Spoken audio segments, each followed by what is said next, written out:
الله نزل أحسن الحديث كتابا متشابها مثانية تقشعر منه جلود الذين يخشون ربهم ثم تلين جلودهم وقلوبهم إلى ذكر الله ذلك هدى الله يهدي به من يشاء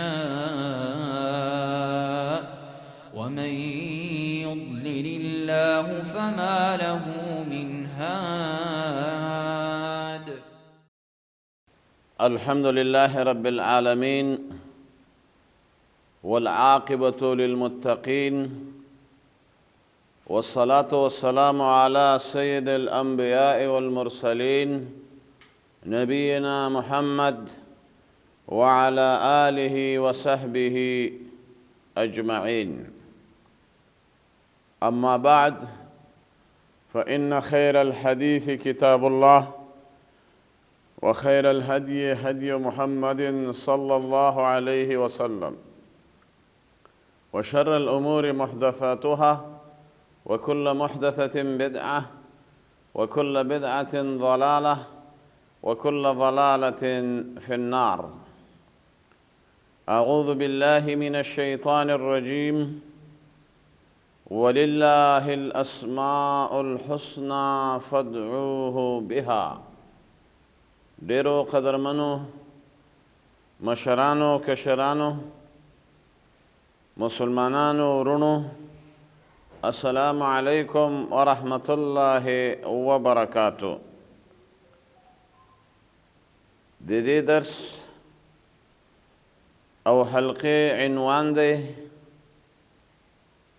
اسماء الله الحسنى، د الله سبحانه وتعالى ښایسته نومونه چې کوم په قرآن کریم کې موجود دي او الله سبحانه وتعالى د ځان دپاره ثابت کړي، منصوب کړي، او بیا نبی کریم صلی الله علیه وسلم په احادیث صحیحه کې د هغه نه ثابت دي او الله سبحانه وتعالى ته دا ثابت کړي.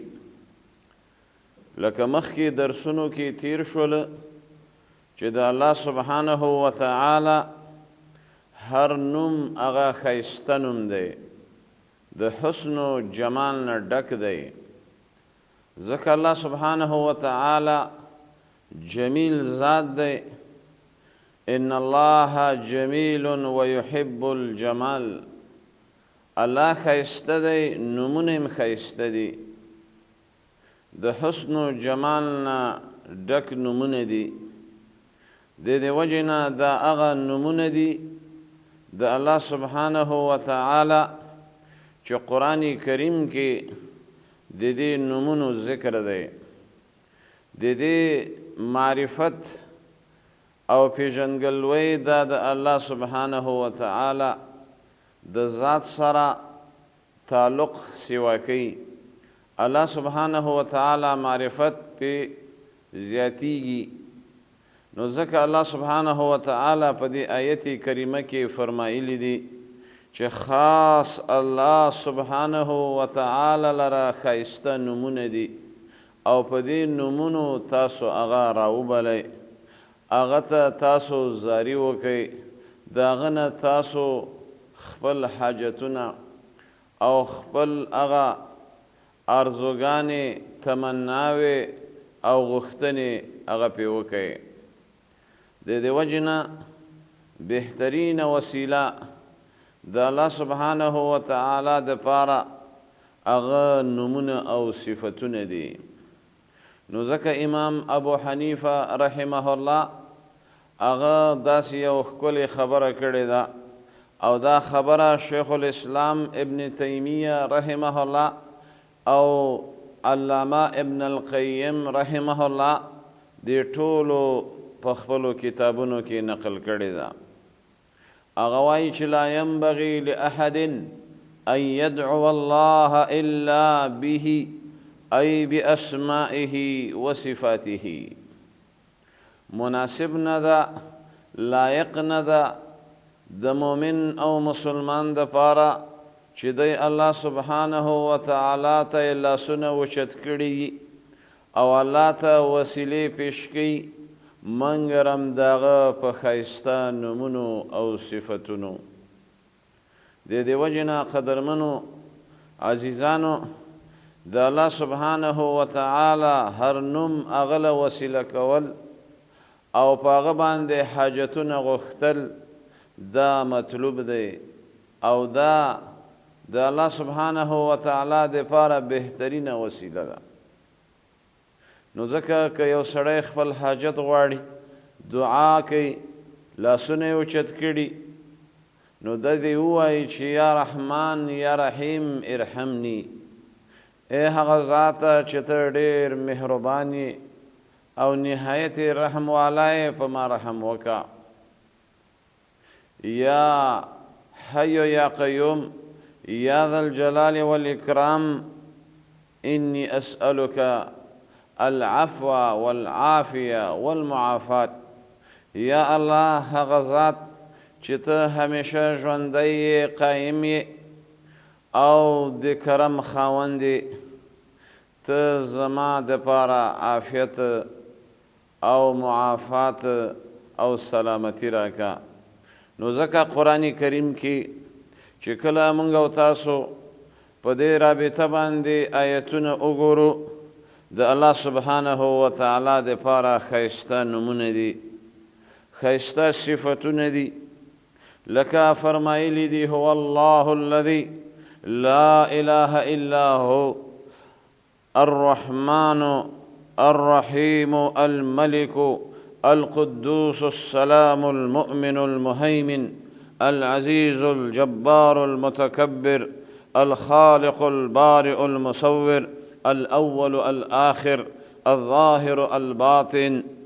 لکه یو حدیث کې راځي چې یا الله ته چې الأول اول وليس قبلك شيء وأنت الآخر فليس بعدك شيء وأنت الظاهر فليس فوقك شيء وأنت الباطن فليس دونك شيء. دا به د الله نبی په دعاګانو کې په سوالونو کې په دې سره دعا کوله او دعا یې غوښتله. دغه شانته الله سبحانه و تعالی په ښایسته نومونو کې السمیع البصیر، المولى النصیر، العفو القدیر، اللطیف الخبیر، الوتر الجمیل، الحی الستیر. بعض علما وایي چې ستار دا د الله د نبی نه د الله په نومونو کې دا ثابت نه دی او دارنګه نه په قرآن کریم کې ذکر دی، بلکې الستیر هغه ذات چې هغه ستر او پرده اچولو والا دی. نو د دې وجې نه که د یو سړي نوم عبدالستیر شي نو دا به ډېر بهتر او غوره د دې نه چې عبدالستار، ځکه د الله په نومونو کې الستیر راغلی.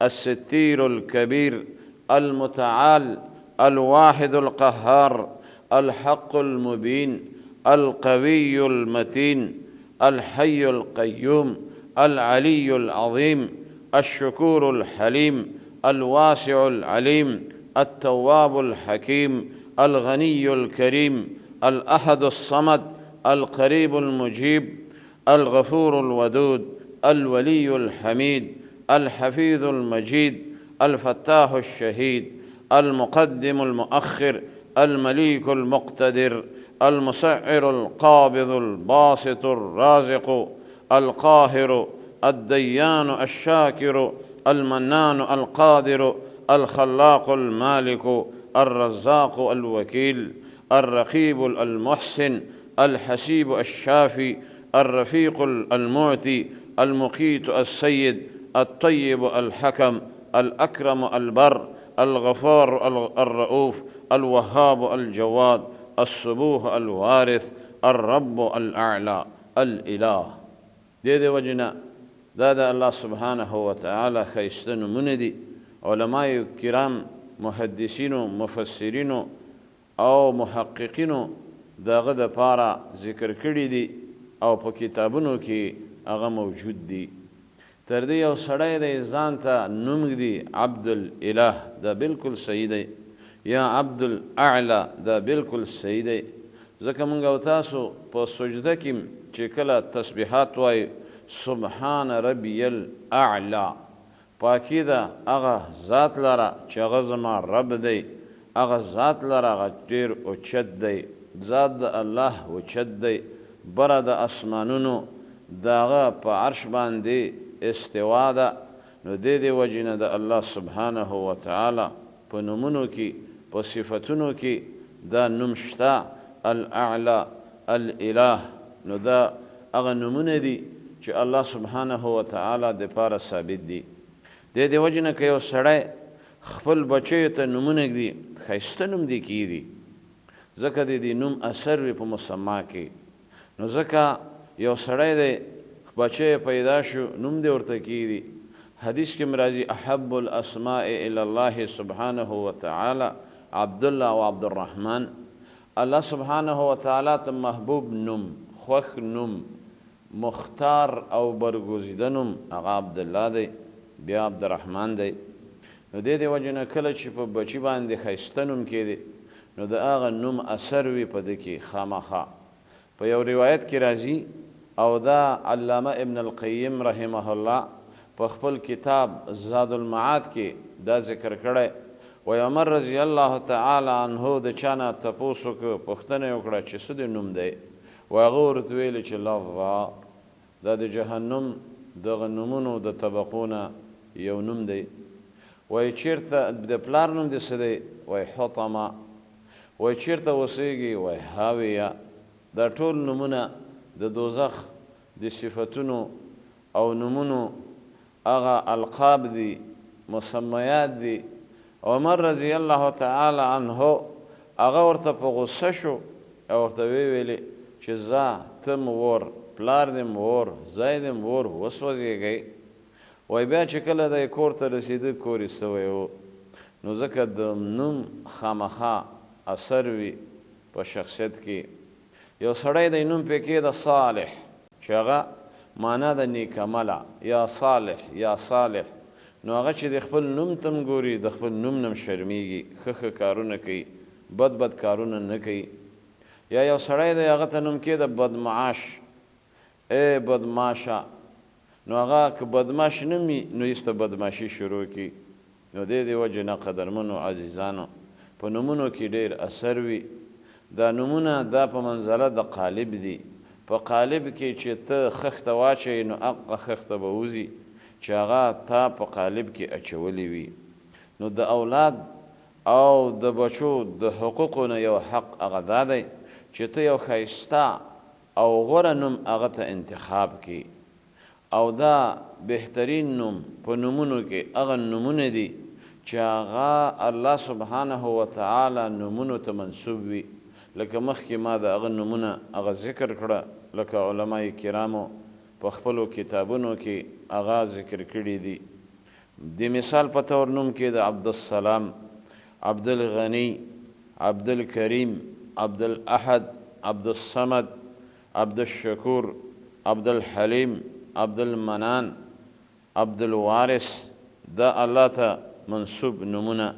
نو ځکه نبی کریم صلی الله علیه وسلم فرمایلی دي ان لله 99 اسما 100 غیر واحد من احصاها دخل الجنه متفق علیه. و یقینا الله سبحانه وتعالی لرا یو کم سل نومونه دي، او چا چې د دې نومونو حفظ وکړه، احصاها ای حفظها وآمن بها وعمل بمقتضاها. یوازې یادول نه دي بلکې په دې نومونو باندې عقیده ساتل، د دې نومونو باندې الله سبحانه وتعالی ته خپل حاجتونه پیش کول، او دا نومونه الله سبحانه وتعالی ته وسیله کول.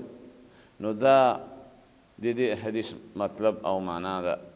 او دا نه ده چې یوازې دا نومونه دي او نور نومونه الله لره نشته، دا خو هغه نومونه دي چې په یو حدیث کې اجمالی ذکر دي.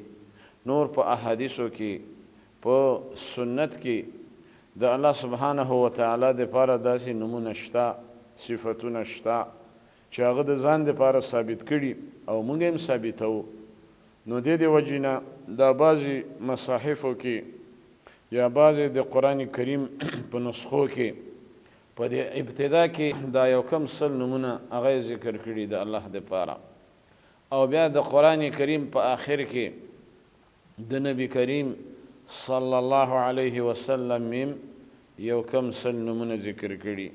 ورونو الله سبحانه وتعالی درجه مرتبه ته انبیا نشي رسیدلی، محمد رسول الله نشي رسیدلی، بلکې زمونږ او ستاسو د اهل سنه والجماعه عقیده دا ده چې الله سبحانه وتعالی هغه د ټولو کائناتو خالق دی، مالک دی، رازق دی، اله دی، شاهنشاه د دواړو جهانو پادشاه دی، او د هغه درجې او مرتبې ته څوک نشي رسیدلی که دا ټوله دنیا مؤمنان والی او بیا ورسره صحابه کرام والی او بیا ورسره انبیا علیهم السلام والی او بیا ورسره محمد رسول الله صلی الله علیه وسلم ورسره والی د الله سبحانه وتعالی درجې مرتبې ته نشي رسیدلی.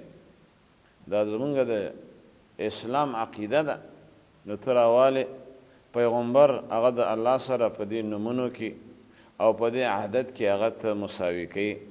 د دې وجې نه ورونو الله سبحانه وتعالی اله دی، معبود دی، خالق دی، مالک دی، رازق دی، مالک د نفع د نقصان دی.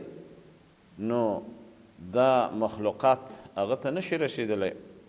د دې وجې نه زمونږ یو غټ مشکل دا ده چې مونږ هغه حق د حقدار نه پیژنو، حق د حقدار نه ورکو. الله به د الوهیت او ربوبیت په درجه کې پیژني، پیغمبر علیه السلام به د نبوت او رسالت په درجه کې پیژني، صحابه کرام به د صحبت په درجه کې پیژني، مؤمنان به د ولایت او د ایمان او د اسلام په مرتبه درجه کې پیژني.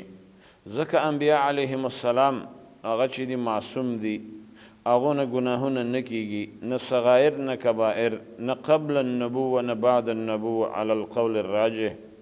اما صحابه کرام هغو نه ګناهونه شوي دي لیکن هغوی مغفور لهم دي، الله ورته معافي کړي او په مجموع کې ټول جنتیان دي. نو دې وجې نه قدرمنو الله سبحانه وتعالی ښایسته نومونه دي، په دې نومونو باندې ځان پویول، په هغه باندې یقین کول او هغه ته په دغه نومونو باندې خپل حاجتونه او دعاګانې هغه کول پکار دي. الله سبحانه وتعالی دې زمونږ او ستاسو عقیده د الله جل شانه په دې ښایسته نومونو او په دې ښایسته صفتونو هغه سوا کړي.